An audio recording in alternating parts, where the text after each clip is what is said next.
Very good morning, welcome to for the people. నేను పద్మ. ఇక టాపిక్లోకి వెళ్ళిపోదాం. ఇక ఈ రోజు టాపిక్ వచ్చేసి ఏపీ అసెంబ్లీ సమావేశాలకైతే సర్వసిద్ధమైంది. ఏపీ అసెంబ్లీ బడ్జెట్ సమావేశాలు ఈ రోజు నుంచి అయితే ప్రారంభం కానున్నాయి. ఇక తొలి రోజు ఉభయ సభలను ఉద్దేశించి గవర్నర్ జస్టిస్ అబ్దుల్ నజీర్ ప్రసంగం అయితే ఉంది. అనంతరం సభ అయితే రేపటికి వాయిదా వేస్తారు. సభ వాయిదా పడిన తర్వాత బీఏసీ సమావేశాలు ఎన్ని రోజుల పాటు సమావేశాలు నిర్వహించాలి, ఏ రోజు ఏ అంశంపై చర్చించాలి అనే ఎజెండాను అయితే ఖరారు చేయడం జరుగుతుంది. మొత్తం 2 లేదా 3 వారాల పాటు సమావేశాలు జరిగే అవకాశం ఉన్నట్టుగా తెలుస్తోంది. ఈ బడ్జెట్ సమావేశాలకు వైసీపీ అధినేత మాజీ ముఖ్యమంత్రి వైఎస్ జగన్మోహన్ రెడ్డి సహా ఆ పార్టీ ఎమ్మెల్యేలు అయితే హాజరు కానున్నట్లుగా తెలుస్తోంది. తమకు ప్రతిపక్ష హోదా ఇవ్వాల్సిందే అని పట్టుపట్టే అవకాశాలు కూడా ఉన్నట్టుగా అయితే తెలుస్తుంది. మొత్తంగా ఈ బడ్జెట్ సమావేశాలకు సంబంధించి మొదటి రోజు గవర్నర్ ప్రసంగానికి మాత్రమే హాజరవుతారా లేదా కంటిన్యూగా సెషన్స్ మొత్తం హాజరవుతారా అనే ఒక ప్రశ్న అయితే ఉత్పన్నం అవుతుంది. చూద్దాం. ఇక దీనికి సంబంధించి మనతో మాట్లాడడానికి టీడీపీ నేత రాఘవేంద్ర గారు, అదేవిధంగా జనసేన నేత లక్ష్మీకాంత్ గారు లైవ్లో సిద్ధంగా ఉన్నారు. గుడ్ మార్నింగ్ అండి. Good morning. ఓకే, రాఘవేంద్ర గారు చెప్పండి, అసలు ఈసారి వైసీపీ అధినేత జగన్మోహన్ రెడ్డి అసెంబ్లీకి హాజరవుతాను గవర్నర్ ప్రసంగానికి అని మాత్రం అంటం జరిగింది. సో ఏ నిమిత్తం హాజరవుతున్నారని అనిపిస్తుంది మీకైతే ఈసారి అసెంబ్లీ సమావేశాలకి అంగీకారం తెలపడానికి? జగన్ ముందుగా ప్యానల్లో శ్రీకాంత్ గారికి, అదేవిధంగా పిఆర్కే న్యూస్ వీక్షిస్తున్న ప్రేక్షకులందరికీ కూడా నమస్కారాలు. ఈరోజు జగన్మోహన్ రెడ్డి అసెంబ్లీకి రావడం ఆంధ్ర రాష్ట్ర ప్రజలు ఒక శుభపరిణామంగానే పరిగణిస్తూ ఉన్నారు. ఎందుకంటే ఆయన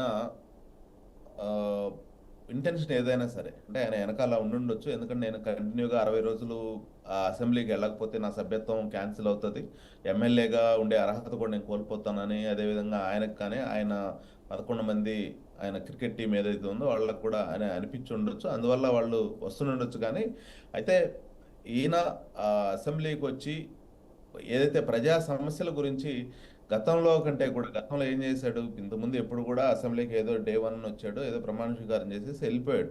కానీ అప్పటి నుంచి కూడా ప్రజా సమస్యల గురించి ఎక్కడ కూడా ఆయన మాట్లాడలేదు. మేము పదే పదే తెలుగుదేశం పార్టీ తరఫు నుంచి మేమేం కోరుకుంటున్నామంటే, ఇది ప్రజాప్రభుత్వము, ప్రజల పక్షాన మేము ఏదైతే వాళ్ళ సమస్యలు ఉన్నాయో వాళ్ళకి ఇంతవరకు 2019 to 2024 ఏవైతే అభివృద్ధి సంక్షేమ పథకాలు కుంటుపడిందో వాటన్నిటిని కూడా రెన్యూవల్ చేసుకుంటూ వాటికి ప్రజలకి మంచి చేసే విధంగా ఆంధ్ర రాష్ట్ర అభివృద్ధి కోసం మేము ముందుకెళ్తా ఉన్నాం. ప్రతిపక్షం కూడా ప్రతిపక్షం అంటే వీళ్ళకి ప్రతిపక్ష హోదా కూడా లేదనుకోండి, ఎవరైతే అపోజిషన్ ఎమ్మెల్యేస్ ఉన్నారో వాళ్ళు కూడా ఏంటంటే కొంచెము ప్రజా సమస్యలను మా దృష్టికి తీసుకొస్తే మేము వాటి గురించి తీవ్రంగా చర్చించి వాటిని కూడా నెరవేర్చడానికి ముందుకెళ్తామని చెప్పేసి కూడా గతంలో చాలాసార్లు అడగడం జరిగింది. అయితే ఈరోజు జగన్మోహన్ రెడ్డి అదేవిధంగా అండ్ కో ఎవరైతే వాళ్ళకి అసెంబ్లీకి రావడానికి ఇన్ని రోజులు కూడా మొహం చెల్లలేదు. ఎందుకంటే గతంలో వాళ్ళు అసెంబ్లీని అదొక చర్చా వేదికగా కాకుండా ఒక రచ్చలాగా తయారు చేసినటువంటి పరిస్థితి. ఎందుకంటే గతంలో అసెంబ్లీ చూడాలంటే ఈవెన్ టీవీల్లో కానీ ఎక్కడైనా సరే పిల్లలు కానీ పెద్దలు చాలా మంది టీవీలు పెట్టుకొని చూడాలంటే మ్యూట్లో పెట్టుకొని చూసేవాళ్ళు. ఎందుకంటే పిల్లలు ఇంట్లో ఉంటారు, ఎక్కడ ఈ అసెంబ్లీలో బూతులు వింటారా, వీళ్ళు తిట్టుకునే తిట్లు ఇవన్నీ కూడా వింటారా అని చెప్పేసి అటువంటి పరిస్థితిలో ఉండింది ఆంధ్రప్రదేశ్ రాష్ట్రం. ఎందుకంటే గతంలో వీళ్ళందరూ కూడా వైసీపీ వాళ్ళకి 151 సీటు వచ్చిందనే ఒక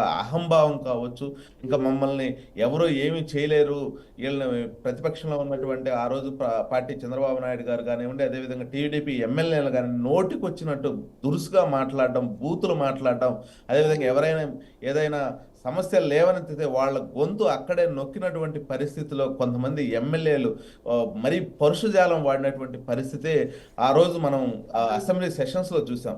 ఇప్పుడైతే మాత్రం ఖచ్చితంగా ఇవన్నీ కూడా జగన్మోహన్ రెడ్డికి ఒక మైండ్లో ఉన్నాయి. నేను ఇలా చేశాను, నన్ను కూడా ఈ విధంగా ఇబ్బంది పెడతారేమో, నన్ను టార్గెట్ చేస్తారేమో అనే ఒక ఇదిగా ఉంది. కానీ ఆ రోజు వీళ్ళు ఎన్ని చేసినా సరే మా అధినాయకుడు నారా చంద్రబాబు నాయుడు గారు ఆ రోజు పట్టు వీడకుండా ప్రజా సమస్యల మీద ప్రతిరోజు కూడా అసెంబ్లీకి వెళుతూ అసెంబ్లీలో ప్రజా సమస్యల మీద గలమెత్తినటువంటి పరిస్థితి ఆ రోజు ఉండింది. దానికి అనుగుణంగానే మేము కూడా ఏంటంటే ఆ రోజుల్లో ప్రజా సమస్యలు ఏమన్నా సరే చేసుకుంటే ఇంకా మితిమీరిపోయారు వీళ్ళు. అప్పుడు ఆ రోజు మా నాయకుడు అసెంబ్లీ జరుగుతున్న తీరును కానీ వీటన్నిటిని కూడా ఆ రోజే చెప్పడం జరిగింది. ఆయన ఏం చెప్పాడు, ఇది ఆ, ఇది గౌరవ సభ కాదు, కౌరవ సభ. దీన్ని గౌరవ సభ మార్చినప్పుడే నేను అసెంబ్లీలో అడుగు పెడతానని చెప్పి ఆ రోజు అసెంబ్లీ నుంచి బయటకు వెళ్ళి మళ్ళీ ముఖ్యమంత్రి అయ్యి ఈరోజు ఏదైతే కౌరవ సభ 2019 నుంచి 2024 వరకు కౌరవ సభ ఉందో దాన్ని ఈరోజు గౌరవ సభగా మార్చే విధంగా కూడా ఈరోజు ఏపీ ప్రభుత్వం ముందుకెళ్తా ఉంది. ఇక్కడ ఎవరికి కూడా తారతమ్యాలు లేకుండా అసెంబ్లీ రూల్ బుక్ ప్రకారం అసెంబ్లీ స్పీకర్ గారు అసెంబ్లీని ఖచ్చితంగా ఏంటంటే ప్రతి ఒక్కరికి ఎవరికి ఎంత టైం ఇవ్వాలి, ఎవరెవరు ఏ సమస్యల గురించి మాట్లాడాలి అనే విషయాన్ని అన్నింటినీ కూడా క్షుణ్ణంగా తీసుకొని ముందుకెళ్తారు. అయితే వైసీపీ వాళ్ళు నేను ఒకటే కోరుకుంటా ఉన్నా, మీరు అసెంబ్లీకి రాండి, అసెంబ్లీకి వచ్చి ప్రజా సమస్యలని లేవనెత్తండి. అంతేగాని మీరేదో మీ స్వార్థం కోసం, మీ పదవులు నిలబెట్టుకోవడం కోసం ఈరోజు ఏదో సంతకం చేసేసి ఈయన పూర్తిగా గవర్నర్ ప్రసంగం పూర్తయ్యేంత వరకు కూడా ఉంటాడా ఉండడా అసెంబ్లీలో అనే ఒక డౌట్ కూడా ఉంది. ఎందుకంటే మళ్ళీ రేపు వచ్చేసి ఏదో పులివెందులు వెళ్తాడు అని చెప్పేసి కూడా ఇప్పటికే వైసీపీ వాళ్ళు చెప్తా ఉన్నారు. అంటే నా పర్సనల్ ఒపీనియన్ ఏంటంటే వీళ్ళు కేవలం ఏంటంటే ప్రజా సమస్యల గురించి మాట్లాడడానికి కాదు, అసెంబ్లీ నుంచి వీళ్ళ ఒక సభ్యత్వాన్ని రద్దు చేయకుండా ఉండడం కోసం ఏదైతే అసెంబ్లీ రూల్ బుక్ని ప్రకారంగా పోవడం కోసం మాత్రం వస్తున్నారనేది నా ఒపీనియన్. ఓకే అండి, లక్ష్మీకాంత్ గారు మీరు చెప్పండి, వైసీపీ అధినేత జగన్ అసెంబ్లీకి రావడం పట్ల మీ అభిప్రాయం ఏంటి? నమస్తే అండి. ముందు ప్యానల్లో ఉన్న సభ్యులందరికీ. అయితే ఇవాళ జరుగుతున్న సమావేశాల ప్రకారంగా మనకు తెలిసిన విషయం ఏంటంటే, ఇవాళ ముఖ్యంగా గవర్నర్ గారి సమావేశాలు ఉండబట్టే వైసీపీ నాయకులు రావడానికి సిద్ధపడ్డారండి. ఎందుకంటే వాళ్ళకి జగన్ పక్కన ఉన్న కొంతమంది సలహాదారులు చెప్పిన విషయం ఏంటంటే, మనం అతి తక్కువ ఓట్లతో ఎక్కడ పాడేరు కానీ, ఎర్రగుంటల దగ్గర కానీ, గట్టిలో కానీ ఇట్లాంటి చోట్ల ఒక 6,000, 2,000 ఓట్లు తేడాతో గెలిచాము. ఇప్పుడు మనం అసెంబ్లీ సమావేశాలకు మనం వెళ్ళకపోతే గనక మన సభ్యత్వం ఇక్కడ క్యాన్సిల్ చేసి మనల్ని అక్కడ మళ్ళీ ఎన్నికలు జరిగితే గనక ఇప్పుడు బలమైన కూటమిగా అక్కడ ఉండి రాష్ట్ర అభివృద్ధికి పాటుపడుతున్న వాళ్లే గెలుస్తారని చెప్పేసి ఉద్దేశంతో వాళ్ళు ఇవాళ ఓన్లీ గవర్నర్ ని ఆ సమావేశం వరకు ఉండి వెళ్ళిపోతారన్నట్టుగా తెలిసిందండి. ఎందుకంటే జగన్మోహన్ రెడ్డి గారికి బెంగళూరు కానీ, ఇటు పక్కన మన ఆయన కడప గారి షెడ్యూల్ 11 రోజులు పెట్టుకున్నాడని చెప్పేసి విషయం తెలిసిందండి. ఈ విషయం మీద ఆయన ఖచ్చితంగా అయితే ఉండడు. ఎందుకంటే ఇప్పుడు అసెంబ్లీ సమావేశాలకు ఆయన ఫస్ట్ నుంచి మా నాయకుడు పులి సింగిల్ గా వస్తాడు, సింహం సింగిల్ గా వస్తుంది, ప్రశ్నిస్తాడు అని చెప్పేసి వాళ్ళకేదో ఓడగొట్టుకుని వాళ్ళేదో కొంతమంది వాళ్ళు ప్రచారం చేసుకుంటున్నారు. కానీ వాళ్ళు ఇక్కడికి వచ్చి మాట్లాడేది అయితే లేదు. ఎందుకంటే ఇక్కడికి వచ్చిన తర్వాత ఫస్ట్ ఆయన సమాధానం చెప్పాల్సిన విషయాలు చాలా ఉన్నాయి. ఆయన పాలనలో టీచర్స్ రద్దు చేస్తా అన్నాడు, ఆ విషయం గురించి మాట్లాడాలి. అమ్మఒడి ఎంతమందికి ఇస్తా అన్నాడు, ఎంతమందికి ఇచ్చాడు అనే విషయం మీద మాట్లాడాలి. మద్యపాన నిషేధం చేసిన తర్వాతే నేను ఎన్నికలకు వస్తా అన్న వ్యక్తి వాళ్ళ రోజున ఏ విధంగా మాట్లాడాలి. బాబాయ్ కేసు గురించి నోరెత్తలేని పరిస్థితి. అట్లాగే టాప్ గ్యాలెండర్ విషయం మెయిన్ చెప్పుకుంటా ఉంటుంటే ఇట్లాంటి విషయాలు రైతులకి గిట్టుబాటు ధర కూడా మినిమం ఇవ్వకుండా ఇవాళ రోజున ఎండగట్టి ఇవాళ రోజున ఏదో మన మీడియా ముందు అంటే ప్రశ్నించడానికి నాయకుల ముందు ఇట్లాగా అసెంబ్లీకి వచ్చి మాట్లాడాడు. కానీ పక్కన ఉన్న గుంటూరుకి మీడియా ముందు తొలగొట్టడం, పట్ల ఓడదీస్తానని చెప్పడం, ఇట్లాంటివన్నీ కలబొలి మాటలని ఏదో ఏర్పాటుగా రాష్ట్ర ప్రజలను నమ్మిద్దామని చూస్తున్నాడు. కానీ ఇక్కడైతే జగన్మోహన్ రెడ్డి అనే వ్యక్తి అయితే ఖచ్చితంగా గవర్నర్ సమావేశం అయిపోయిన తర్వాత మళ్ళీ యథావిధిగా 11 మంది కూడా వెనక్కి వెళ్ళిపోతారని చెప్పేసి మనకు తెలిసిన విషయం అండి. దానికి తోడు ఏంటంటే ఇవాళ రోజున ఈ అసెంబ్లీ సమావేశాల్లో కూడా కూటమి నాయకులు చంద్రబాబు నాయుడు గారు కానీ, ఇటు పక్కన పవన్ కళ్యాణ్ గారు కానీ, ఇటు పక్కన మేము అనుకున్నట్టుంది ఏంటంటే ఇప్పుడు దాదాపు బడ్జెట్ సమావేశాలకి 3 లక్షల కోట్లు మేము అనుకుంటున్నారండి. దాంట్లో భాగంగానే ఇప్పటి వరకు పూర్తి చేసిన 80% రోడ్లు కానీ, రేపొద్దున్న ఇవ్వాల్సిన పథకాల విషయంలో కానీ, రేపొద్దున్న రాష్ట్ర అభివృద్ధికి ఉపయోగపడే మౌలిక సదుపాయాల గురించి కానీ ఇట్లన్నింటినీ చర్చల్లో తీసుకొని ఈ వ్యక్తిని ప్రశ్నించడం విషయం పక్కన పెడితే ఏంటంటే ప్రజల పక్షాన ఇవాళ 11 సీట్లు ఇచ్చి 40% ఓటింగ్ ప్రకారంగా ఉన్న జగన్మోహన్ రెడ్డి వాళ్ళ రోజున మాట్లాడితే బాగుంటుందని చెప్పేసి అందరూ ఎదురు చూస్తున్నారు.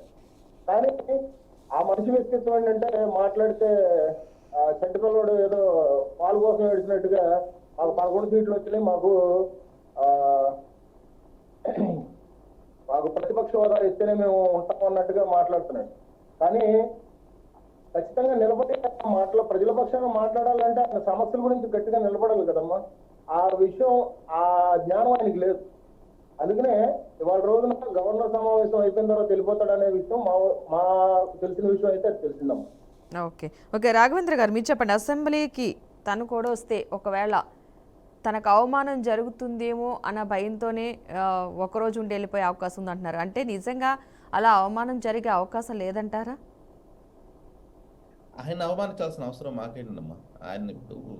ఆయన ఒక ఏదైతే అసెంబ్లీ రూల్ బుక్ ప్రకారంగా ఏవైతే అసెంబ్లీలో విధి విధానాలు ఉన్నాయో వాటి ప్రకారం మేము వెళ్తాం. మేము ఆయనలాగా అసెంబ్లీని మేము ఎప్పుడు కూడా అసెంబ్లీని ఒక దేవాలయంలోనే భావిస్తాం. మా అధినాయకుడికి ఒక సీనియర్ నాయకుడు, అదేవిధంగా గతంలో ఎన్నోసార్లు ముఖ్యమంత్రిగా చేసినటువంటి వ్యక్తి, ఆయనకి A to Z తెలుసు. ఎందుకంటే గతంలో ఇదే జగన్మోహన్ రెడ్డి గారి తండ్రి గారు కానీ, అదే రోసి గారు కానివ్వండి, కిరణ్ గారు కానివ్వండి, వీళ్ళందరూ కూడా ముఖ్యమంత్రిగా చేసినప్పుడు చంద్రబాబు నాయుడు గారు ఎంతో హుందాతనంగా ఉన్నటువంటి వ్యక్తి. ఆయనకి ఎప్పుడు కూడా మేము అసెంబ్లీ యొక్క విధి విధానాలని దాటము, అసెంబ్లీ యొక్క ఏవైతే గైడ్ లైన్స్ ఉన్నాయో వాటిని అన్నింటిని కూడా ఖచ్చితంగా ఫాలో అవుతాం. ఈరోజు జగన్మోహన్ రెడ్డి ముఖ్యంగా ఈయన అవమానాల కంటే కూడా ఈయన ఎందుకు భయపడుతున్నాడంటే, ఈయన ఆంధ్రప్రదేశ్ రాష్ట్రంలో 19 నుంచి 24 వరకు ఏవే అయితే అరాచకాలు చేశాడు, ఈ అరాచకాలని LED స్క్రీన్లో చూపిస్తారు, ఆయనకు ఒక పిక్చర్ చూపిస్తారు, ఆయనకు ఒక సినిమా చూపిస్తారని ఆయన భయపడే కేవలం ఈరోజు రాకుండా ఉండడానికి కోసం ప్రయత్నిస్తూ ఉన్నాడు. ముఖ్యంగా ఎందుకంటే ఆ రోజు ఆయన నవరత్నాలని చెప్పాడు.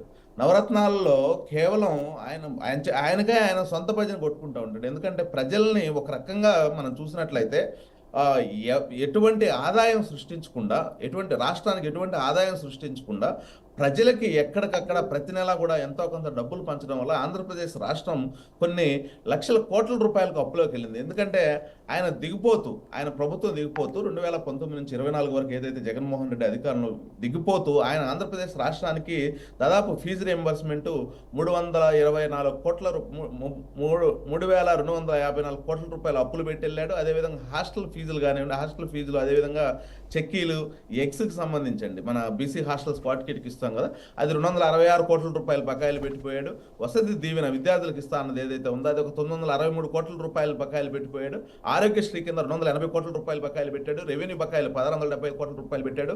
అదేవిధంగా ఉద్యోగుల బకాయిలు దాదాపు 2,000 కోట్ల రూపాయలు. ఈ విధంగా మనం చూసుకుంటూ వెళితే దాదాపు 1,00,000 కోట్ల రూపాయల పైన ఆంధ్రప్రదేశ్ రాష్ట్రంలో బకాయిలు పెట్టిపోయాడు. ఈరోజు ఈ ప్రభుత్వం అధికారంలోకి వచ్చిన తర్వాత ఈ బకాయిలన్నింటినీ కూడా కట్టుకుంటూ, అదేవిధంగా రాష్ట్రం యొక్క అభివృద్ధిని ముందుకు తీసుకెళ్తూ, అదేవిధంగా ప్రజల యొక్క సంక్షేమాన్ని దృష్టిలో పెట్టుకుని ముందుకెళ్తున్నటువంటి పరిస్థితిలో ఇవన్నీ కూడా ప్రజలకి ఎక్కడ వీళ్ళు తెలియజేస్తారో, జగన్మోహన్ రెడ్డి అనే వ్యక్తి ఎంతసేపటికి నేను బటన్ నొక్కాను, మీ బ్యాంకుల్లో డబ్బులు పడ్డాయని చెప్తా ఉన్నాడు. ఈ డబ్బులు ఎక్కడి నుంచి తెచ్చాడు, ఏంది నిజంగా ఇతను ఆంధ్ర రాష్ట్రాన్ని అభివృద్ధి చేశాడా, ఆంధ్ర రాష్ట్రానికి పరిశ్రమలు తీసుకొచ్చాడా, ఆంధ్ర రాష్ట్రానికి కంపెనీలు తీసుకొచ్చాడా, నిజంగా ఉద్యోగాలు సృష్టించాడా అనే విషయాలన్నింటినీ కూడా చాలా క్లియర్గా ఉన్నాయి. ఇతను రాష్ట్రానికి ఎప్పుడు ఏ ఒక్క పరిశ్రమను కూడా తీసుకురాలేదు, ఉన్న రాష్ట్రాన్ని పారదోలలేదు. రాష్ట్రంలో ఏం చెప్పుకుంటూ ఉంటాడు, నేను 4 లక్షల మంది 5 లక్షల మందికి ఉద్యోగాలు ఇచ్చానని చెప్పి, 5,000కి 10,000కి వాలంటీర్ ఉద్యోగాలు ఇచ్చి, రాష్ట్రంలో ప్రజలు కోరుకునేది ఇది కాదండి. రాష్ట్రంలో నిరుద్యోగ యువత కోరుకునేది ఇది కాదు. వాళ్ళు graduates, B Tech, MBA, MCA complete చేసిన విద్యార్థులు వాళ్ళు ఏం కోరుకుంటున్నారు, 5 అంకెలు జీతం సంపాదించడానికి కోరుకుంటున్నారు తప్ప 5,000 రూపాయల జీతానికి పనిచేయడానికి వాళ్ళు ఇష్టపడట్లేదు. ఈ రోజు నువ్వేం చేసావు, ఎంతో మంది నిరుద్యోగ యువతని, ముఖ్యంగా ఏదైతే నేను ఇప్పుడు గ్రాడ్యుయేషన్ చెప్పానో, బీటెక్, MBA, MCA చేసిన వాళ్ళ టెక్నికల్ స్కిల్స్ అన్నిటిని కూడా ఇతను వాలంటీర్గా, అదేవిధంగా సచివాలయం పెట్టడం వల్ల వాళ్ళు ఈరోజు హైయర్ స్టడీస్కి వెళ్ళడం కోసం, గ్రూప్స్కి ప్రిపేర్ అవడానికి కానివ్వండి, లేదా బ్యాంక్స్కి ప్రిపేర్ అవడం కానివ్వండి, లేదా ఏదైనా సాఫ్ట్వేర్ సైడ్ వెళ్దామన్నా కానీ వాళ్ళు ఏమయ్యారు, ఒక మైండ్ సెట్ అక్కడే ఆగిపోయారు. ఈ విధంగా విద్యార్థుల జీవితాలను కూడా నాశనం చేసినటువంటి పరిస్థితి. ఇంకొక విషయానికి వస్తే, వీళ్ళు పదే చెప్పుకుంటూ ఉంటారు, వైసీపీ వాళ్ళు ఏం చెప్తారు, మేము మేనిఫెస్టో ఏదైతే వైసీపీ గవర్నమెంట్ 2019లో మేనిఫెస్టో ప్రవేశపెట్టారో, ఈ మేనిఫెస్టోని 100% మేము ఇంప్లిమెంట్ చేసామని చెప్పేసి పదే సిగ్గు లేకుండా ఒక పాడిందే పాడరా పాసిపల్ల దాసరా అన్నట్టుగా వీళ్ళు పదే చెప్తా ఉంటారండి, కొడతా ఉంటారు. దానికి తోడు ఈ వైసీపీ ఎవరైతే కార్యకర్తలను వాళ్ళు కూడా చెప్పుకుంటారు. చాలా క్లియర్ అండి, జగన్మోహన్ రెడ్డి ఏదైతే మేనిఫెస్టో ప్రవేశపెట్టాడో ఆ మేనిఫెస్టోలో అంశాల్లో 85% అతను ఫెయిల్ అయ్యాడు. కేవలం 15% మాత్రమే వాళ్ళు సక్సెస్ అవ్వగలిగారు ఆ రోజు. ఏదైతే వీళ్ళు ఈరోజు మేము 100%, 95% చేసామని చెప్పేది నా దగ్గర చాలా క్లియర్గా ఉంది. ఏదైతే ఈయన మొత్తం నవరత్నాల ద్వారా కానివ్వండి, అదేవిధంగా మేనిఫెస్టోలో పెట్టిన ఐటమ్స్ ద్వారా కానివ్వండి, మొత్తం 199 హామీలు ఇచ్చాడండి. ఈ 199 హామీల్లో ఈయన 100% అమలు చేసింది ఏంది? 17 అమలు చేశాడు 100%. అదేవిధంగా అసలు పాక్షికంగా అమలు చేసినవన్నీ 43. పూర్తిగా ఎన్ని అమలు చేయలేదని 109 సంక్షేమ పథకాలని పూర్తిగా గాలిలోకి వదిలేశారు. అదేవిధంగా మొత్తం ఇతను రాష్ట్ర స్థాయిలో కానీ, అదేవిధంగా జిల్లా స్థాయిలో కానీ, నియోజకవర్గ స్థాయిలో కానీ ఏదైతే ఈయన ఆ రోజు ఓదార్పు యాత్ర అని ఒక కన్నీరు యాత్ర చేశాడు కదండి, ఆ యాత్ర చేసేటప్పుడు కూడా మొత్తం ఓవరాల్గా కూడా 730 హామీలు ఈయన ప్రజలకి ఇచ్చినటువంటి పరిస్థితి. అదర్ దాన్ మేనిఫెస్టో మొత్తం కూడా ఏవైతే 730 ఇస్తే వాటిలో ఈయన కంప్లీట్గా ఫుల్ఫిల్ చేసింది ఏంటంటే 21. అదేవిధంగా వాటిలో 28 పథకాలను వచ్చేసి పాక్షికంగా అమలు చేశారు. అస్సలు స్టార్టే చేయనివి ఏంటంటే 621 సంక్షేమ పథకాలను ఇతను పూర్తిగా వదిలేశాడు. నేను అదే చెప్తా ఉన్నా, జగన్మోహన్ రెడ్డి నువ్వు ఎంతసేపటికి నేను బటన్ నొక్కాను, బటన్ నొక్కడం వల్ల ప్రజల జీవితాలు బాగుపడిపోయాయని నువ్వు అనుకున్నావే తప్ప నువ్వు ఆంధ్ర రాష్ట్ర అభివృద్ధిని పూర్తిగా వదిలేసి అప్పులు తీసుకొచ్చి రాష్ట్రాన్ని అప్పులు కుప్పలుగా చేసావన్న విషయాన్ని కూడా గుర్తు చేసుకోవాలి. ఎందుకంటే ఈ జగన్మోహన్ రెడ్డి అధికారంలోకి వచ్చిన తర్వాత ఏం చేశాడు? గతంలో అంటే 2014 to 2019 నారా చంద్రబాబు నాయుడు గారి ప్రభుత్వంలో, ఆ రోజు మా ప్రభుత్వం అధికారంలో ఉన్నప్పుడు ఏవైతే 120 సంక్షేమ పథకాలు ఉన్నాయి, ప్రత్యేకంగా ఏదైతే అందరికి కూడా సపరేట్ సంక్షేమ పథకాలు, వాటన్నిటిని కూడా పూర్తిగా రద్దు చేసేసి నవరత్నాల్లో ఎత్తుకోమని చెప్పావు.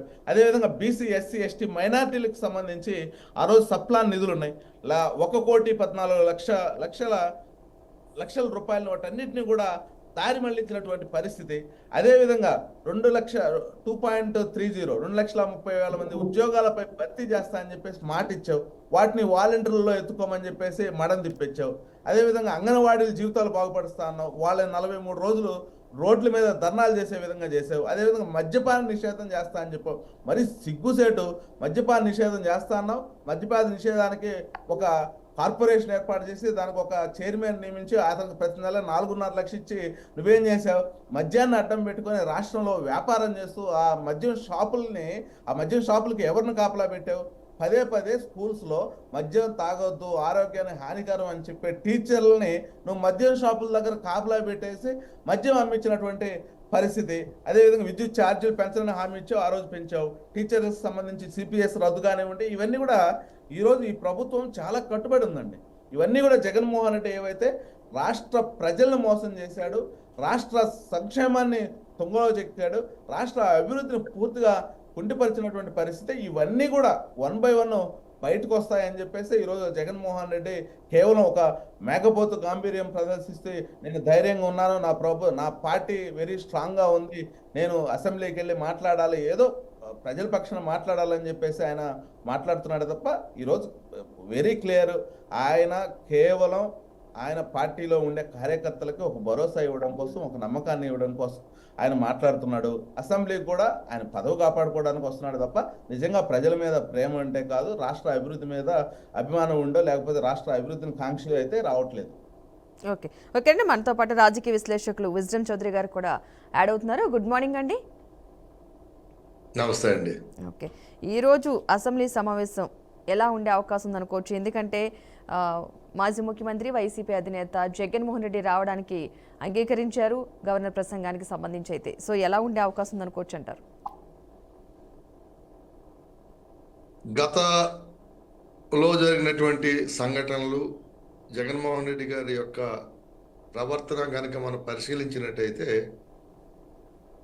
ఈరోజు సభల్లో కూడా చేసేది ఏంటంటే పొలిటికల్ అటెన్షన్ కోసం, మీడియాలో ప్రచారం కోసం వచ్చి అక్కడ సమావేశాల్లో డిస్టర్బెన్స్ క్రియేట్ చేసి, యాగి క్రియేట్ చేసి అటెన్షన్ పొందాలని వస్తున్నట్టుగా కనబడుతుంది తప్ప మరొకటి లేదు. ఇప్పటికీ కూడా ఏమవుతుందంటే ఆయన చెప్పేది వాస్తవాల్లోకి రావట్లా. ఈ రోజుకి కూడా ఇంకా అబద్ధ ప్రచారాలతోటి, అబద్ధాలతోటి కాలక్షేపం చేయాలనేది జరుగుతుంది తప్ప ఎస్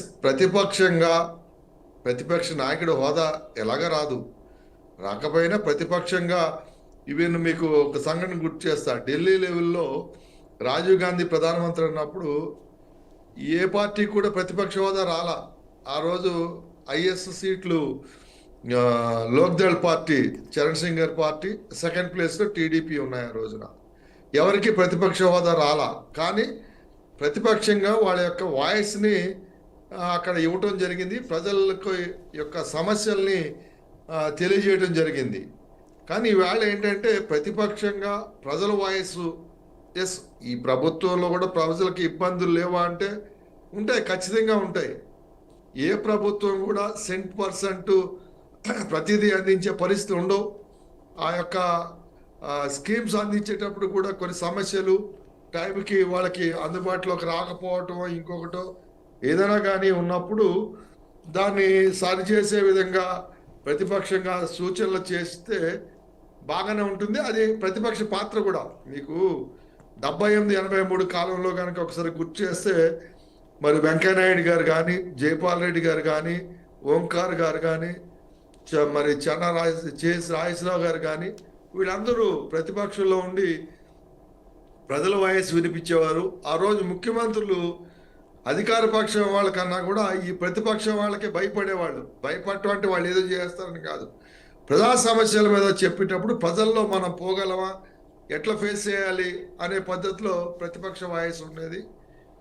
మరి ఆ రకమైన వాయిస్ నుంచి ఈవేళ ఎట్లా అయిపోయిందంటే తమిళనాడు అసెంబ్లీ లాగా ఒకళ్ళ మీద ఒకళ్ళు నిందించుకునే పద్ధతుల్లో అవటం, ప్రతిపక్షాన్ని గొంతుకు నొక్కేయాలనే ప్రయత్నాలు చేయటం, ఇవన్నీ చూసాం మనం. కానీ ప్రతిపక్షాన్ని మాట్లాడనివ్వకుండా ఎదురుదాడి చేయటం, ఇవన్నీ కూడా కరెక్ట్ కాదు. అది మరి 2004 నుంచే ప్రతిపక్షం మీద ఎదురుదాడి అనేది మనం గమనిస్తూ వచ్చాం. ప్రతిపక్షాన్ని మాట్లాడేవాళ్ళు, వేరే కాంగ్రెస్ పార్టీ అధికారంలో ఉన్నా, ఏ పార్టీ అధికారంలో ప్రతిపక్షాన్ని మాట్లాడితేనే అధికార పక్షం తప్పులు సరి చేసుకునే అవకాశం ఉంటుంది. కానీ వీళ్ళ ప్రతిపక్షం ఆ సమయాన్ని ఏం చేస్తుందంటే దుర్వినియోగం చేసి వ్యక్తిగత దూషణలకి లేదా సొంత ప్రచారానికి వాడుకుని అసెంబ్లీ సమావేశాలని దుర్వినియోగం చేయడం జరుగుతుంది. అది దురదృష్టకరం.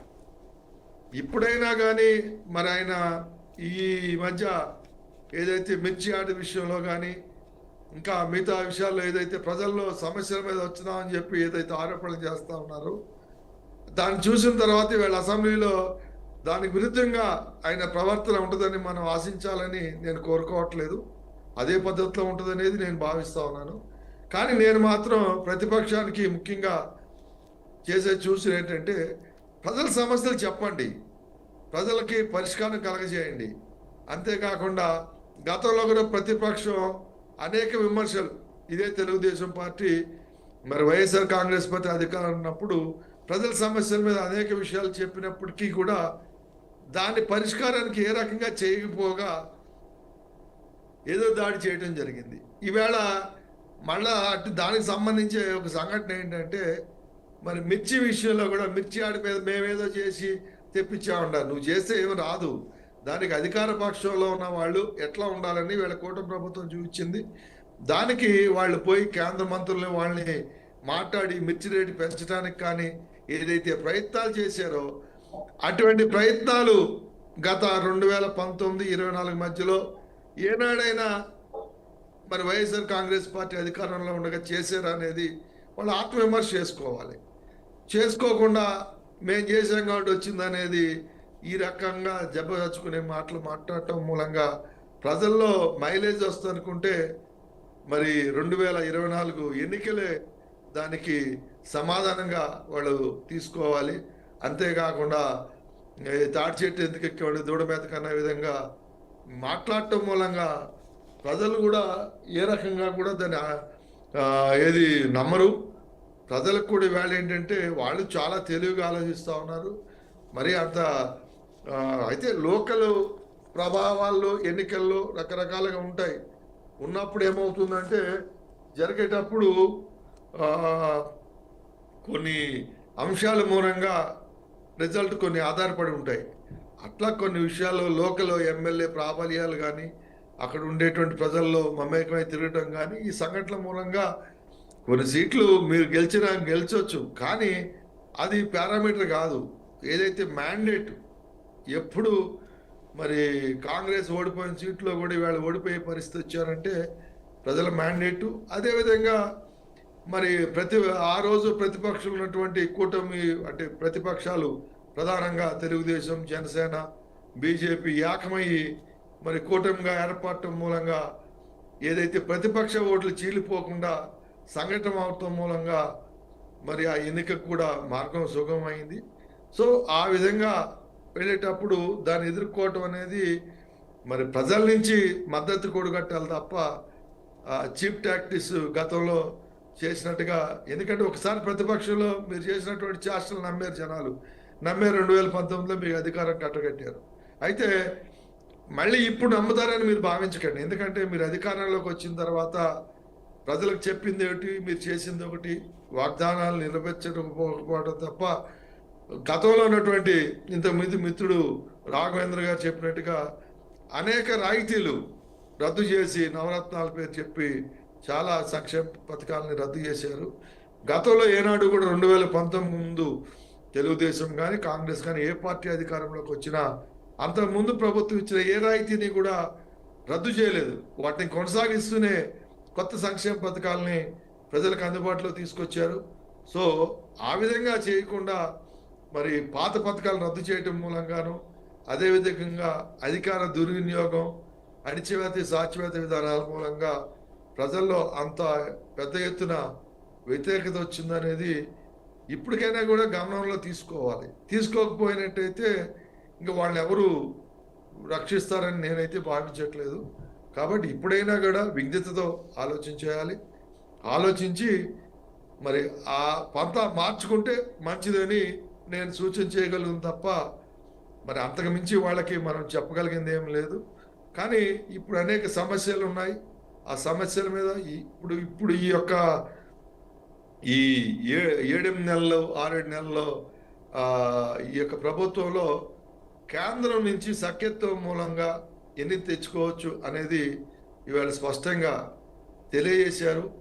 గతంలో మరి కూటమి విచ్ఛిన్నం కావడానికి కూడా మరి అప్పుడున్న తెలుగుదేశం ప్రభుత్వానికి కేంద్రం నుంచి సరైన సహకారమును మరి అంటే అప్పుడు కూడా చాలా తీసుకొచ్చారు. కానీ ఇంకా అనుకున్న రీతిలో రాలేదనే విధంగా విభేదించడం, ఆ విభేదం మూలంగా మరి లాభం జరగలేదనేది తెలుసుకోవటం. కానీ ఏదైనా ఈ 7 నెలల్లో వాళ్ళు సాధించిన ఘనతను మాత్రం ఖచ్చితంగా మనం అప్రిషియేట్ చేయాలి.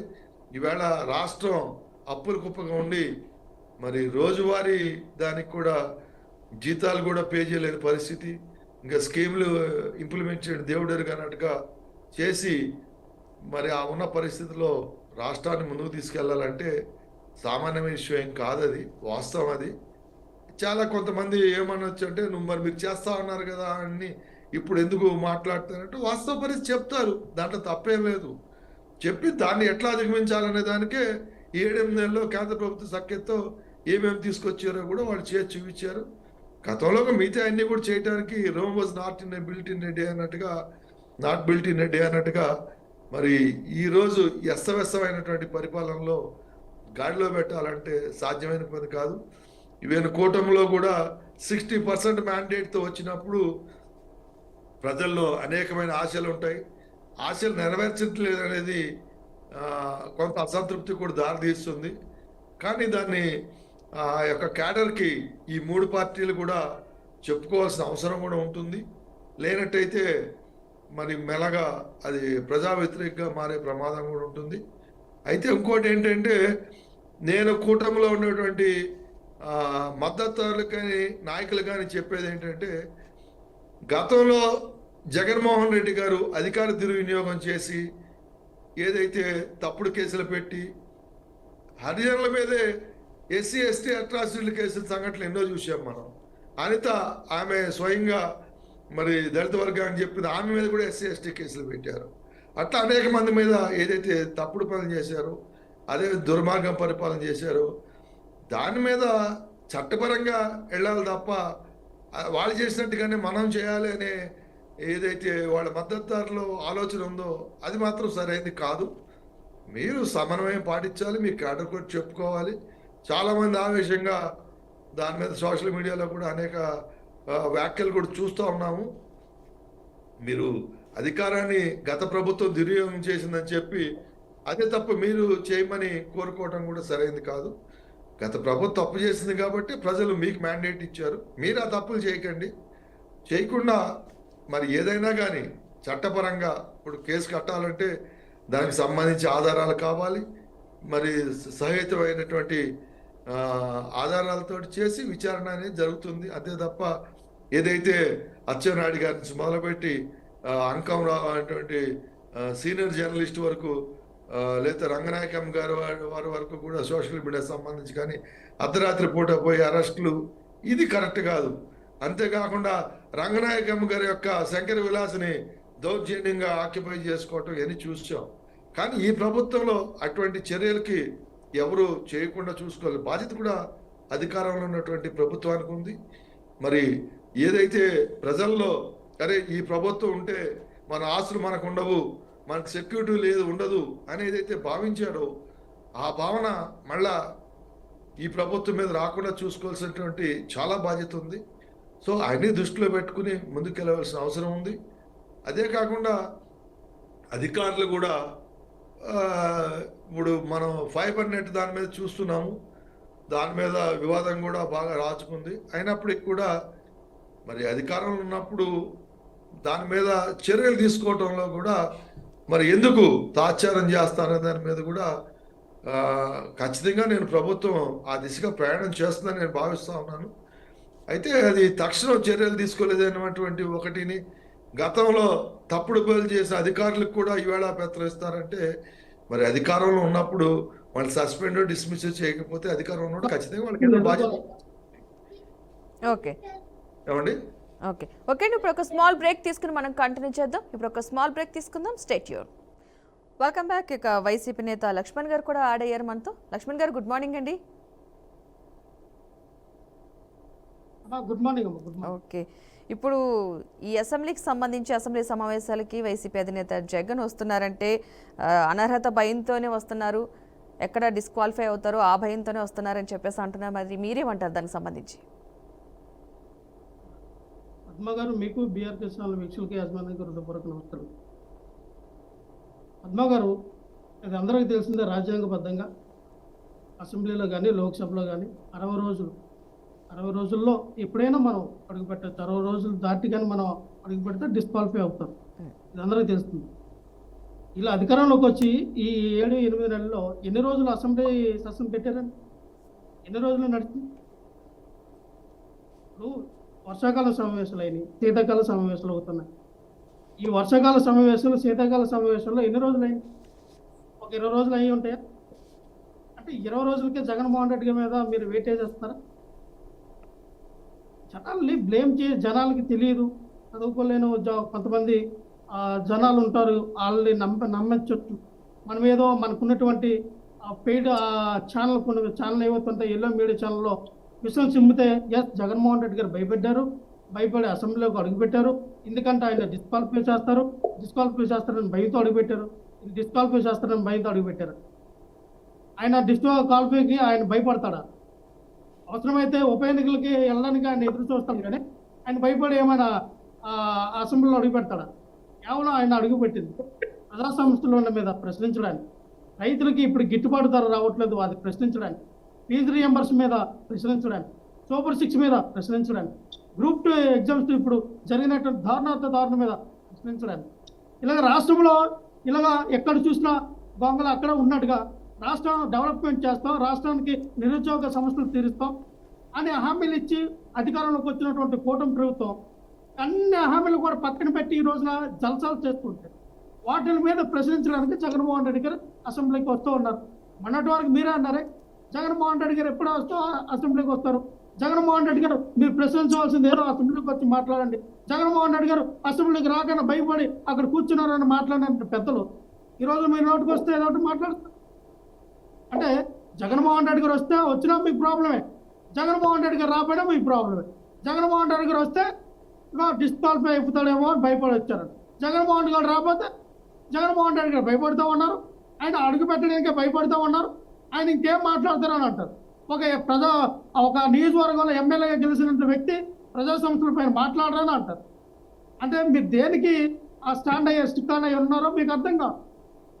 ఇక్కడ ఒక ప్రతిపక్ష హోదా నాకు ఇవ్వండి అని చెప్పి హైకోర్టులో జగన్మోహన్ రెడ్డి గారు ఆయన బిల్లు దాఖలు చేస్తే అసలు దీనికి ఎందుకు మీరు ఆ వైఎస్ఆర్ పార్టీకి జగన్మోహన్ రెడ్డి గారికి ఎందుకు మీరు ప్రతిపక్ష హోదా ఇవ్వట్లేదని చెప్పి హైకోర్టు మిమ్మల్ని ప్రశ్నిస్తే, మిమ్మల్ని అడిగితే ఇంతవరకు స్పీకర్ గారు ఎందుకంటే సమాధానం చెప్పలా?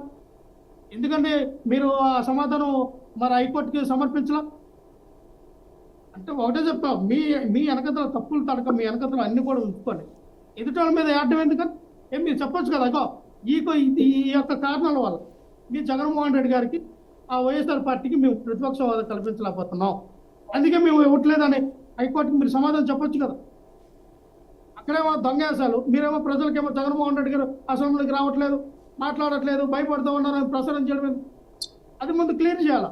ఇంకో విషయాన్ని, జగన్మోహన్ రెడ్డి గారు నిన్న అసెంబ్లీకి వస్తారని స్టేట్మెంట్ ఇవ్వగానే ఒకటే ఊకదంపుడు ప్రసంగాలు ఆడుకునే టీవీ ఛానల్ అన్నింటిలో కూడా చెప్తూ ఉన్నారు. కానీ నిన్న జరిగినటువంటి గ్రూప్ 2 ఎగ్జామ్ చూశారు కదా సార్, వాళ్ళు ఒక 10 సంవత్సరాలు, ఒక దశాబ్ద కాలం వాళ్ళ జీవితాన్ని పన్నంగా పెట్టి ఒక 5 సంవత్సరాలు వాళ్ళు ఆ ఎగ్జామ్ రాయడానికి కష్టపడి చదివి వాళ్ళ ఇంట్లో ఉన్నటువంటి ఆ కుటుంబాన్ని పక్కన పెట్టి వాళ్ళు అక్కడ ఉన్నటువంటి తరబేతి తీసుకొని ఆ యొక్క స్టడీ సర్కిల్లో తరబేతి తీసుకొని వాళ్ళ ఎగ్జామ్ కోసం ఎదురు చూస్తే ఈ రోజున రాష్ట్రంలో ఉన్నటువంటి మిస్టేక్స్ని సరిచేయండి అని అడిగితే ఇంకా చేస్తాం ఖచ్చితంగా ఈ పరీక్షను మీ వాయిదా వేస్తామని చెప్పినటువంటి విద్యాశాఖ మంత్రి అయినటువంటి లోకేష్ గారు లాస్ట్లో ఏం చేశారండి? లేదు ఎగ్జామ్ జరుగుతుందని ఏపీపీఎస్ నుంచి ఆ చైర్మన్ నుంచి ఒక లెటర్ విడుదల చేయించారు. లేదు ఎగ్జామ్ యథాతథంగా జరుగుతుంది. గవర్నర్ గారు చెప్పి ఆపించలేరా? మీరు ఇలా ఏమంటారంటే ఏపీపీఎస్ అనేది రాజ్యాంగబద్ధంగా నడిచేది అండి, అది స్వతంత్ర స్వయంపత్తి వ్యవస్థ, మా రాజకీయాలకు సంబంధం లేదండి. చైర్మన్ ఎన్నుకున్న పెట్టింది ఎవరండి? మీరే కదా, మీ కూటమి నాయకులే కదా. ఏపీపీఎస్ చైర్మన్ ఎవరు? ఐఏఎస్ని తీసుకెళ్ళి ఆ చైర్మన్ ఈ బాధ్యతలు ఉన్నని గవర్నర్కి తీసుకెళ్ళి చెప్పింది ఎవరు? చంద్రబాబు నాయుడు గారు కదా. మీరు చెప్తే ఆపలేరా? ఒక పక్కేమో ఎన్నికల కోడ్ ఉందని కుట్టి సాకులు చెప్తూ ఉంటారు. ఎన్నికల కోడ్కి దానికి సంబంధం ఏమిటండి? ఒకటి చెప్తాం మేడం, మీరు నిరుద్యోగుల్ని వాళ్ళ బంధులో తొక్కాలని చేస్తున్న ప్రయత్నం, వాళ్ళ జీవితాన్ని ఈ రోజున నాశనం చేశారు. రాష్ట్రంలో ఉన్న మిస్టేక్లు మీకు తెలుసు. ఏవైతే మరి హారిజాంటల్ ఉన్నటువంటి కేటగిరీ ఏదైతే ఉందో, అలాగే వర్టికల్ కేటగిరీలో ఉన్నటువంటి ఈ యొక్క రిజర్వేషన్లో, హారిజాంటల్లో ఉన్నటువంటి రిజర్వేషన్లో మహిళలకు ఎన్ని కోటా ఇస్తూ ఉన్నారు, అలాగే ఫిజికల్ ఛాలెంజ్లకు ఎన్ని ఇస్తూ ఉన్నారు, అలాగే స్పోర్ట్స్ కోటాలో ఎన్ని ఇస్తూ ఉన్నారు అని చెప్పి ఏది కూడా క్రిస్టల్ క్లియర్గా మెన్షన్ చేయలేదు. వర్టికల్లో ఉన్నటువంటి కోటాలో మీరు పెట్టినటువంటి ఇదేంటంటే ఓసీకి ఎన్ని సీట్లు ఇస్తారు, బీసీకి ఎన్ని ఇస్తారు, ఎస్టీ ఎస్టీ వాళ్ళకి ఎన్ని ఇస్తారు అని దాంట్లో అందులో ఏబిసిడిఈ అని దీంట్లో కూడా ఎవరికి ఎన్ని సీట్లు ఇస్తారని కూడా మీరు మెన్షన్ చేయలేదంటే అంత దౌర్భాగ్యమైన స్థితిలో మీరు ఉన్నారు. ఈ నోటిఫికేషన్ కూడా మీరు సరి చేయలేకపోతే ఏమో ఇంకా నిరుద్యోగులకు ఏమన్నా ఇస్తారండి మీరు? ఆ యొక్క 10 సంవత్సరాల కష్టం ఏమవుతుందంటే వాళ్ళు అంత మెంటల్ టెన్షన్తో నేను ఎగ్జామ్ రాశారు. కొంతమంది అంటే 5 లక్షల మంది ఎగ్జామ్ రాస్తే 92,000 మంది గ్రూప్ 2 మెయిన్స్కి వాళ్ళు మరి సెలెక్ట్ అయ్యి 79,000 మంది ఎగ్జామ్ రాశారండి.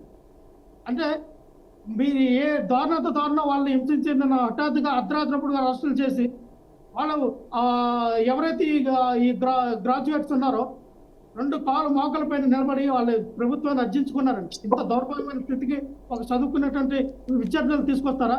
రేపొద్దున వాళ్ళు ఈ గవర్నమెంట్లో ఉన్నతమైన స్థితిలో గెజిటెడ్ ఆఫీసర్లుగా ఉండడానికి కదా వాళ్ళు కూడా పెద్ద పెద్ద ఆఫీసులు అవుతారు కదా ఎగ్జామ్ రాసిన తర్వాత. అంటే అటువంటి అధికారులు మీరు అటువంటి చదువుకునే యువకులు వాళ్ళ మనోభావాలు వాళ్ళ ఆత్మ గౌరవాన్ని మీరు తగ్గించి వాళ్ళు భంగపాటు కల్పించి మీరు ఎగ్జామ్ కల్పిస్తే ఎలాగండి? ఇదైనా మీరు కూటమిలో ఏమని ఇచ్చారు? మీరు నారా లోకేష్ గారు మేము అధికారంలోకి రాగానే గ్రూప్ 2లో ఉన్నటువంటి ఆ నోటిఫికేషన్లు ఏమైనా రాష్ట్రంలో మిస్టేక్స్ ఉంటే మేము సరి చేస్తాం, మీకు మంచి ఎగ్జామ్ జరిగేలాగా మీకు కండక్ట్ చేస్తామని చెప్పినటువంటి నారా లోకేష్ గారేమో పాకిస్తాన్ ఇండియా జరిగినటువంటి మ్యాచ్ చూడటానికి దుబాయ్ వెళ్ళి మీరు విలాసాలు జరుపుతారా? పవన్ కళ్యాణ్ గారికి ఏమో జ్వరం వచ్చి అపోలో హాస్పిటల్లో జాయిన్ అవుతారా? చంద్రబాబు నాయుడు గారేమో మరి ఆయన వయసు అయిపోయింది, వయసు రీత్యా 75 సంవత్సరాల్లోనే పాపం ఆయనకు చలి శీతాకాలంలో మరి చలేసి ఇంట్లో దుప్పటి కప్పుని పడుకుంటారా? అంటే ప్రజా సమస్యలు మీకు పట్టవా? ప్రజా సమస్యల మీద, విద్యార్థుల నిరుద్యోగ సమస్యలు మీకు పట్టవా? మిమ్మల్ని ప్రశ్నిస్తే మాత్రం మీరు వచ్చి సమాధానం చెప్పరా? దూరంగా జరిపి ఆ యొక్క ప్రజలు ఎలా పోతే మాకెందుకు, నిరుద్యోగులు ఎలా పోతే మాకెందుకు, రైతులు గిట్టుబాటు ధర ఇవ్వకపోయినా వాళ్ళు ఎలా పోతే మాకెందుకు, మనం ఎలాగో దొంగ హామీలు ఇచ్చాం కదా సూపర్ 6 అని చెప్పి ఏదో మతలబు చేసి మనం అధికారంలోకి వచ్చాం కదా, మనం ఏం చేసినా చెల్లుతుందంటే కరెక్టేనా? ఈ ప్రజాస్వామ్యంలో కరెక్టేనా? అధికారం మీకు వచ్చిందే కదని మీకు నచ్చినట్టు మీ పరిపాలన చేస్తే మీరు 23 నుంచి 164 సీట్లకు కూటమి ప్రభుత్వం వచ్చిందని మీరు సంబరాలు పడితే, మళ్ళీ రేపు వచ్చిన మీరు అయితే 5 సీట్లకు మీరు ఇచ్చినటువంటి సూపర్ 6 హామీ ఉన్నారే, ఆ సూపర్ 6 లో 6 సీట్లుగా మీరు పరిమితం అవ్వడానికి గ్యారంటీ ఏమన్నా ఇవ్వగలరా? మీకు ఇచ్చినటువంటి పరిపాలన, మీకు ఇచ్చినటువంటి పరిపాలన మీరు చేయాలి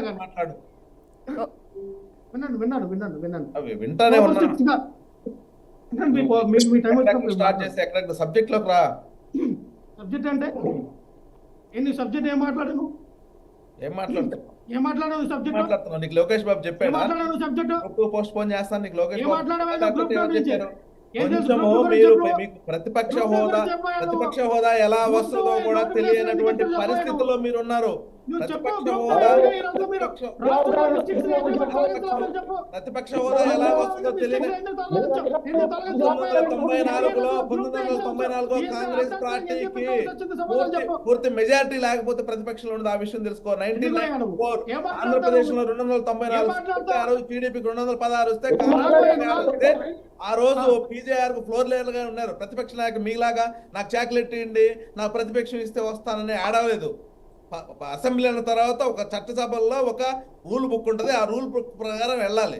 తర్వాత ఏం మాట్లాడుతున్నావు? గ్రూప్ 2 గురించి కన్నీరు గార్చారు. గ్రూప్ 2 సబ్జెక్ట్ తెలుసు.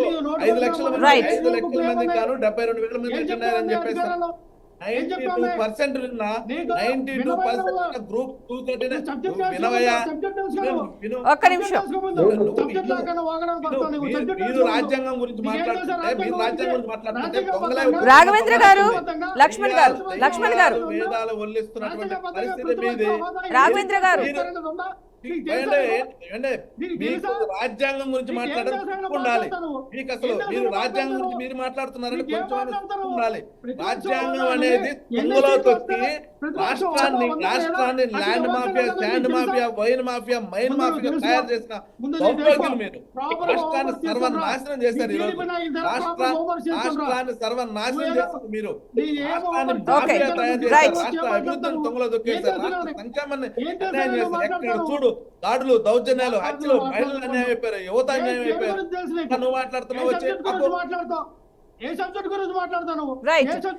లక్ష్మణ్ గారు సరే, మొత్తానికి ఏదైతే ప్రజా సమస్యలు చాలా ఉన్నాయని ఇప్పటివరకు మీరు చెప్పడం జరిగింది కానీ కనీసం ఆ సమస్యల్ని చెప్పడానికైనా సరే సెషన్స్ మొత్తం ఉండే అవకాశం ఉందనుకుంటున్నారా మీ తరపు నుంచి? అంటే ఇప్పుడు చాలా వరకు ఇన్ని సమస్యలు ప్రజలకు ఉన్నాయని చెప్పారు, కనీసం ఆ ప్రజల సమస్యలు వివరించడానికైనా వెళ్ళాలి కాబట్టి వెళ్తున్నారు. అంటే ఒక్క గవర్నర్ ప్రసంగానికి మాత్రమే పరిమితం అవుతారా, లేదంటే సెషన్స్ మొత్తం ఉండే అవకాశం ఉందనుకుంటున్నారా మీరు? పద్మగారు లెటెన్సీ చూద్దాం. ఈ రోజున స్టార్ట్ అవుతుంది కాబట్టి అసెంబ్లీలో ఏం జరుగుతూ ఉంది, జగన్మోహన్ రెడ్డి గారి యొక్క వ్యూహం ఏంటి, ఏ విధంగా ఆ వ్యూహాన్ని ఆయన ముందుకు తీసుకెళ్ళబోతూ ఉన్నారు మనం చూద్దాం. ఈ రోజున మనం ఏది పడితే మాట్లాడడానికి లేదు కదా. నిజంగా మీరు అన్నట్టుగా జగన్మోహన్ రెడ్డి గారు గవర్నర్ గారి యొక్క ప్రసంగం విని వచ్చేస్తారా, లేదు ప్రజా సంస్థల పైన మాట్లాడతారా, మాట్లాడితే పరిస్థితులు ఏంటి, మాట్లాడకపోతే పరిస్థితులు ఏంటి అనేది రేపొద్దున మీరు మళ్ళీ డిబేట్ పెడితే మనం మాట్లాడదాం. ఈరోజు జరిగేది ఏదంటే ఇంకా అడుగు పెడతా ఉన్నారు. జగన్మోహన్ రెడ్డి గారు మాట్లాడి వస్తారా, లేదు జగన్మోహన్ రెడ్డి గారు ఆ లోపలికి వెళ్ళిన తర్వాత చంద్రబాబు నాయుడు గారికి, పవన్ కళ్యాణ్ గారికి స్టేకండ్ ఇస్తారా, అది ఏం జరుగుతుందంటే మనం చూడాలి. వెళ్ళిన తర్వాత జగన్మోహన్ రెడ్డి గారి మీద మాకున్నటువంటి సమాచారం ప్రకారం జగన్మోహన్ రెడ్డి గారు ఈ రోజున రాష్ట్రంలో జరిగినటువంటి సమస్యలపైన ఖచ్చితంగా తన యొక్క గళాన్ని వినిపిస్తారు.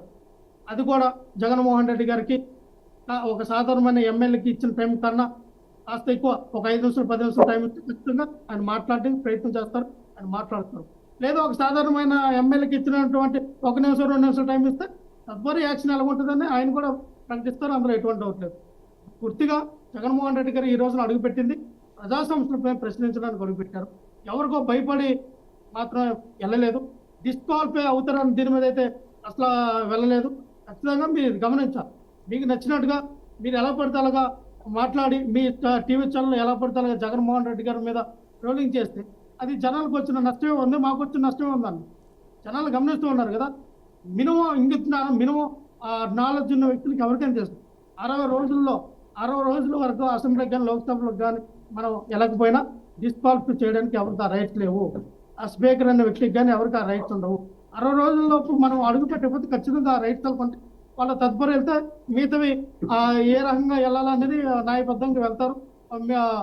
జరగవలసిన దానికి మనం సిద్ధమై ఉంటారు. సో అంతేగాని జగన్మోహన్ రెడ్డి గారు భయపడొచ్చారు. ఈ రోజున జగన్మోహన్ రెడ్డి గారు అధ్యక్ష అని పిలవడానికి అంత క్వాలిఫికేషన్ ఉందా? అయిన పాత్రుడికి అంత క్వాలిఫికేషన్ ఉందా? రఘురామ కృష్ణరాజుకి. జగన్మోహన్ రెడ్డి గారు మిమ్మల్ని అధ్యక్ష అని పిలవాలని అంటే మీరు ఎంతో పుణ్యం చేసుకోవాలి. మీ క్వాలిఫికేషన్ ఏంటి? మీరు బూతులు మాట్లాడే వ్యక్తులు, మీరు మీ క్యారెక్టర్ ఏంటి? మీ క్రెడిబిలిటీ ఏంటి? ఒక జగన్మోహన్ రెడ్డి గారు వచ్చి మిమ్మల్ని అధ్యక్షులను అన్నాలని కోరిక మీరు ఏదైతే అంత బలవంతంగా ఉందో మన క్యారెక్టర్ కూడా అంత బాగుండాలి. మన ఒక వ్యక్తికి త్వరగా గౌరవం ఇచ్చేటట్టుగా ఉండాలి. ఆ వ్యక్తి గౌరవించి మనం స్పీకర్ చైర్ నువ్వు ఎంత అవమానిస్తున్నావంటే అదే నీ పార్టీకి నీ నాయకుడికి నీకు ఉండే ఒక నిబంధన. కనీసం బుద్ధుందా? ఒక స్పీకర్ చైర్ ను అవమానిస్తున్నావు నువ్వు. స్పీకర్ లో కూర్చున్న వ్యక్తి ఎటువంటి వాళ్ళైనా సరే, రెస్పెక్ట్ దట్.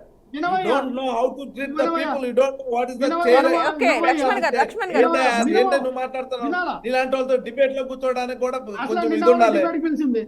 స్పీకర్ చైర్ గౌరవించడం నేర్చుకో. స్పీకర్ చైర్ గురించి ఏంటంటే ఒక్క నిమిషం లక్ష్మణ్ గారు అండ్ రాజేంద్ర గారు. స్పీకర్ చైర్ ఒక భారత రాజ్యాంగంలో భారత పౌరుడుగా నువ్వు స్పీకర్ చైర్ ను అవమానిస్తున్నావు. స్పీకర్ చైర్ ను అవమానిస్తున్నావు. క్షమాపణ చెప్పు. ముందు క్షమాపణ చెప్పు. స్పీకర్ చైర్ కి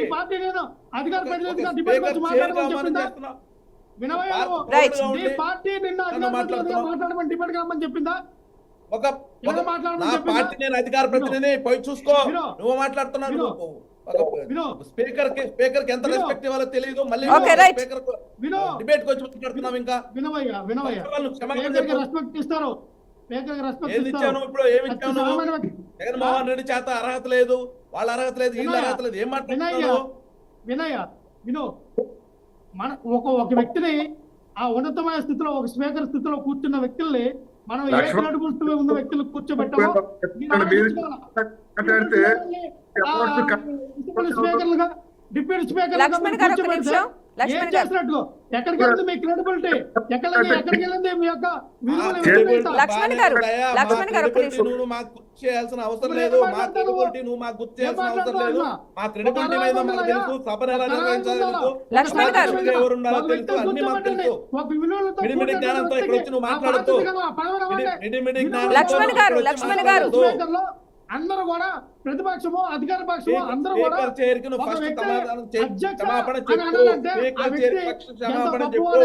ఒక భారత పౌరుడుగా ఉండి ఒక పార్టీలో ఉండి నీ నాయకుడు నీకు ఇదేనా నేర్పింది? మనం ఎవరిలో పెడతాం? అధ్యక్ష అనాలి. వాళ్ళతో మేము అధ్యక్ష అనిపించుకోవాలి. ఇదేనా మీరు? ఈ రోజున చంద్రబాబు నాయుడు గారు అధ్యక్ష ఎందుకో ఎలా పిలుస్తాను నాకు అర్థం కాదు. అదే వ్యక్తిని పవన్ కళ్యాణ్ గారు అధ్యక్ష ఎలా పిలుస్తాను నాకు అర్థం కావట్లా. గతంలో అదే వ్యక్తి, ఆ వ్యక్తి సంబంధించిన కొడుకు అదే చిరంజీవి గారిని ఎలా మాట్లాడారు? చిరంజీవి గారిని ఎన్ని బూతులు తిట్టారు? అక్కడ పెట్టుకుంటా నాకు అర్థం కాదు. ఇలా మాట్లాడేది అంటే మీరు మీ ఎమోషనల్ అంతా ఫ్యాన్స్ రూపంలో మీరంతా క్యారీ చేసి మీ సినిమాలు ఆడించుకోవడానికో, మీ సినిమా టికెట్లు తెగించడానికో, అభిమానుల మధ్య గొడవలు పెట్టి అభిమానులే ఒక రక్తాన్ని చిందించినటువంటి మీరు తీసుకొని ఎంజాయ్ చేసినటువంటి వ్యక్తులకి విలువల గురించి మనం మాట్లాడలేము. లక్ష్మణ్ గారు రాజకీయ లింజత్వం అన్న మనిషికి మీరు ఇచ్చిన మనిషికి ఉంటారు. ఓకే లక్ష్మీకాంత్ గారు, మీ వాయిస్ క్లియర్ గా లేదు. నువ్వు విషయం పాయింట్ మాట్లాడకుండా డైవర్ట్ చేయబాకు. ఓకే లక్ష్మీకాంత్ గారు, మీ వాయిస్ క్లారిటీగా లేదు. కూడా కొనకుండా మీరు చేసిందండి. మీరు మన మిర్చి రైతులకు ఎందుకు డబ్బులు ఓకే లక్ష్మణ్ గారు ఒక్క నిమిషం. అదిగో లక్షలు చెప్పి రాజకీయ లబ్ధి పొందడానికి రాజకీయం ముందు ఎలక్షన్ ముందు చేసిన స్టంట్ మర్చిపోవాలి ఆంధ్రప్రదేశ్ రాష్ట్రంలో. లక్ష్మణ్ గారు మనకి టాపిక్ డైవర్ట్ అయిపోతుంది. మనం మాట్లాడే టాపిక్ ఒకటి, జరిగేది ఒకటి జరుగుతుంది. లక్ష్మణ్ గారు ఒక్క నిమిషం. లక్ష్మణ్ గారు అంటే లక్ష్మీకాంత్ గారు, పత్తి రైతులు గాలి కుదిరేస్తారా? మీరేమో ఎన్టీఆర్ ట్రస్ట్ వారికి 50 లక్షలు ఇస్తారా? చేసినటువంటి ఎలక్షన్ ముందేమో కౌలు రైతులు నేను ఆదుకుంటా, కౌలు రైతులకి ₹1,00,000 ఒక్క నిమిషం లక్ష్మీకాంత్ గారు, లక్ష్మణ్ గారు ఒక్క నిమిషం ఆగితే మీ వాయిస్ అసలు ఒకరి తర్వాత ఒకరు మాట్లాడితే ఏమైనా అర్థమవుతుంది. ఇద్దరు కన్ఫ్యూజ్ గా మాట్లాడితే మన జనానికి ఏం చెప్పాలో అర్థం కాదు. ₹1,00,000 డబ్బులు ఇస్తూ ఉన్నారు, సొంత డబ్బులు ఖర్చు పెట్టారు. ఓకే రైట్ లక్ష్మణ్ గారు ఒక్క నిమిషం. ప్రభుత్వం నుంచి రావాల్సినటువంటి ప్రజలు కట్టాలంటే ట్యాక్స్ డబ్బులు కాదు. ఈ రోజున ఎందుకు మీరు రైతులు కోల్పోతూ ఉన్నారు? లక్ష్మణ్ గారు ఒక్క నిమిషం. రైతులకు ఎందుకు మీరు డబ్బులు కోల్పోతూ ఉన్నారు? ఏం మాట్లాడతారు మీరు? అర్థం కావట్లా. ఏంటయ్యా మీరు మాట్లాడేది subject? Right right right okay okay last గా ఒక్క నిమిషం ఉన్న టైం చాలా తక్కువ ఉంది మనకి. విజ్డమ్ చౌదరి గారు మీరు చెప్పండి, అసలు ఇప్పటి వరకు ఉన్న సిచ్యువేషన్ బట్టి మనం అసెంబ్లీ సమావేశాలకు సంబంధించి వైఎస్ జగన్ వస్తున్నారని మాట్లాడుకుంటున్నాం. ఇన్ కేసు మాట్లాడండి. ఒకటి చెప్తాను, స్పీకర్ స్థాయి అంటే జ్యుడిషియల్ పవర్స్ వ్యక్తిగతంగా మాట్లాడితే ఇట్ అమౌంట్స్ కంటెంప్ట్స్. ఇప్పుడు లక్ష్మణ్ రావు గారు నేను ఆయన సూచన చేసేదంటే ఇంకెప్పుడు అట్లా మాట్లాడకండి. ఇప్పుడు మీది రికార్డ్ చేస్తే మీకు కంటెంప్ట్ నోటీస్ ఇచ్చి మిమ్మల్ని అరెస్ట్ చేయొచ్చు. మీరు స్పీకర్ స్థాయికి ఒక మంచి క్వాలిటీ ఉండాలా, అర్హతలు ఉండాలా, విలువలతో కూరుకున్నటువంటి వ్యక్తి ఉండాలని అన్నావు. నేనేమో డిసైడ్ అటువంటి వ్యక్తి ఇచ్చుకోవాలా? చెప్పినట్టుగా రాజకీయ లంచత్వం అన్న తమ్మినేని సీతారాము ఉండగాలేంది, ఈయన ఎట్లా మాట్లాడతారు మీరు? అది కరెక్ట్ కాదు. మీరు ఏమన్నా అంటే జగన్మోహన్ రెడ్డి గారు మీకు ఎక్కువ కావచ్చు, వాళ్ళకి ఎక్కువ కాదు. జగన్మోహన్ రెడ్డి అధ్యక్ష అర్హత అంటే అసలు జగన్మోహన్ రెడ్డి గారికి ఏ అర్హత ఉందని ఎవరన్నా అంటే అది కరెక్ట్ కాదు. వాళ్ళు అదే అంటారు, జగన్మోహన్ రెడ్డికి ఏం అర్హత ఉంది అంటారు. అట్లా వద్దు.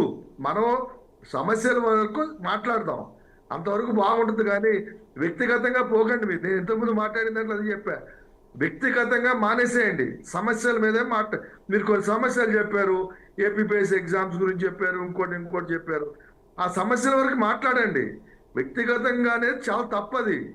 అందులో ఇప్పుడు డిస్ట్రిక్ట్ జడ్జి, హైకోర్టు జడ్జిలు అట్లా స్పీకర్ అనేది మీకు తెలియదేమో, గతంలో కూడా మా ఎన్జిఓస్ నాయకులు ఇట్లా మాట్లాడితే ముగ్గురికి కూడా కంటెంప్ట్ చేసి అరెస్ట్ దాకా పోయింది. తర్వాత మళ్ళీ ఆయన ఏదో పిలిచి మాట్లాడి ఆ ప్రభుత్వంలో అప్పుడు కాంగ్రెస్ ప్రభుత్వంలోనే మళ్ళా పిలిచి మాట్లాడి చర్చలు చేసి తర్వాత ఏదో చౌదరి గారు మనం కంటెంప్ట్ అది వేసుకుంటే ఎంతమంది మీద వేయాలండి? సీఎం గారిని జగన్మోహన్ రెడ్డి గారు అన్నప్పుడు ఆ రోజున మా స్పీకర్ గురించి మాట్లాడినప్పుడు అంటే మీరు మాట్లాడవచ్చు, మీరు నోటికి వచ్చినట్టుగా మాట్లాడవచ్చు. మీ పార్టీ వాళ్ళు మాట్లాడకూడదు, మీకు ప్రశ్నించకూడదు. లీడ్ చేసే నాయకులకే కంటెంప్ట్ తప్పలేదు. కాబట్టి నేనేమన్నా అంటే మీరు మాట్లాడేటప్పుడు వ్యక్తిగతంగా మాట్లాడకండి. నేను చెప్పేది అది. ఇంకోటి ఏంటంటే మరి ఎవరు కూడా ఇప్పుడు మీకు జగన్మోహన్ రెడ్డి గొప్ప కావచ్చు, వాళ్ళకి కాకపోవచ్చు, వాళ్ళు గొప్ప అవుతారు. అందు గురించి మీరు ఏంటంటే సమస్యల వరకే పరిమితం కండి. మీరు అన్నారు వాళ్ళ ఛానల్ ముందు మీ సాక్షి ఛానల్కి సెర్చ్ చేయండి. సాక్షి ఛానల్ చేసే మరి స్క్రోలింగ్లు అబద్ధాలు అని వాళ్ళు చెప్తారు. అది కరెక్ట్ కాదు కదా. మీరు ఇప్పుడు ఏళ్ళు చూపిస్తుంటే 4 ఏళ్ళు మనల్ని చూపిస్తూ ఉంటాయి. కాబట్టి ఏంటంటే మీ అనుకూల ఛానల్లో మీరు చేసుకుంటారు, వాళ్ళ అనుకూల చేయలేదు. అది కాదు. మన సమస్య ఎంతవరకు మీరు చెప్పారు. 60 days వరకు రాకపోతే డిస్క్వాలిఫై చేయలేరు. That is rule. సో దాని నుంచి వాళ్ళు ఏం చేయలేరు అన్నప్పుడు ధైర్యం ఉన్నప్పుడు ఇదేముంది. తర్వాత ఇక్కడ డిబేట్ మాకు చెప్పిన ఇష్యూ ఏంటి జరుగుతుంది, ఆయన వస్తూ అన్నారు, ఏంటి సమస్యలకు ఉంటారా, గవర్నర్ స్పీచ్కి వచ్చి వెళ్ళిపోతారా ఏంటారు, దాని మీద మీరు చెప్పలే. అసలు లేదు, గవర్నర్ స్పీచే కాదు చివరి వరకు ఉంటారు, సమస్య మీద మేము పోరాడతామని చెప్పండి. అది చెప్పట్లా మీరు. నేను అనేది ఏంటంటే ఆ లైన్లో చెప్పండి, మీరు వెళ్ళలేదేమో. జగన్మోహన్ రెడ్డి గారు అడిగి పెట్టారు, ప్రజా సమస్యల పైన మాట్లాడతారు. ఆయన లాస్ట్ వరకు ఉంటారా లేదా, గవర్నర్ ప్రసంగం విన్న వరకు ఉంటారా, వెళ్ళిపోతారా అనేది మనం చూద్దామండి. ఏం జరుగుతుందని మనం చూద్దాం. ఆయన వ్యూహం ఎలాగొందనేది మనకి తెలియదు కదా అని నేను చెప్పాను. మీకు అర్థం కావాలా? జగన్మోహన్ రెడ్డి ప్రజా సమస్యలపై మాట్లాడతారా అని చెప్పాను కదా నేను. చాలా డిబేట్ లో మాట్లాడి అనుభవం సంపాదించారు కాబట్టి అడిగి సమాధానం రాలా మీ నుంచి. ఎందుకన్నారంటే వైఎస్ వస్తారు, సమస్యలు మాట్లాడతారు, చేరే వరకు ఉంటారు అని చెప్పట్లా. మీరేమంటున్నారు? మాకు 5 నిమిషాలు ఎక్కువ మీరు ఇచ్చారా గతంలో? ఇవాళ ఇచ్చుంటే మేము ఇచ్చాము, మీరు మాకు ఇవ్వండి అని అంటారు. వాళ్ళు ఏమంటారు? గతంలో మీరు ఇవ్వనప్పుడు మేము ఎందుకు ఇవ్వాలంటారు. అది కాదు సమాధానం. కాబట్టి ఏంటంటే మేము పొరపాటు చేసాము, మీరు చేయకండి అని చెప్పండి. అట్లా ఉండాలి అంతే తప్ప అది పూర్తిగా సమస్యలకు పరిమితి ఉండి మాట్లాడాలి. Right. అంతేగాని వ్యక్తిగతంగా పోగొట్టు. అవును. జనం చూస్తున్నారు. ఇప్పుడు ఏపీపీఎస్సీ పరీక్షలు ఏం జరిగింది మీరు చెప్తున్నారు, దాంట్లో అధికారం ఎస్ అది ఏది ప్రభుత్వ కంట్రోల్లో లేకుండా ఇండిపెండెంట్ సంస్థ. కానీ దాన్ని మీరేం చేశారు? ఇండిపెండెంట్ సంస్థ బట్టకి గెంటేసి మీ ఇష్టం వచ్చినట్టు రైట్ అండి. డిబేట్లో పాల్గొన్నందుకు విజయ్ చౌదరి గారికి, లక్ష్మణరావు గారికి, రాఘవేంద్ర గారికి అండ్ లక్ష్మీకాంత్ గారికి థ్యాంక్ యూ సో మచ్ అండి.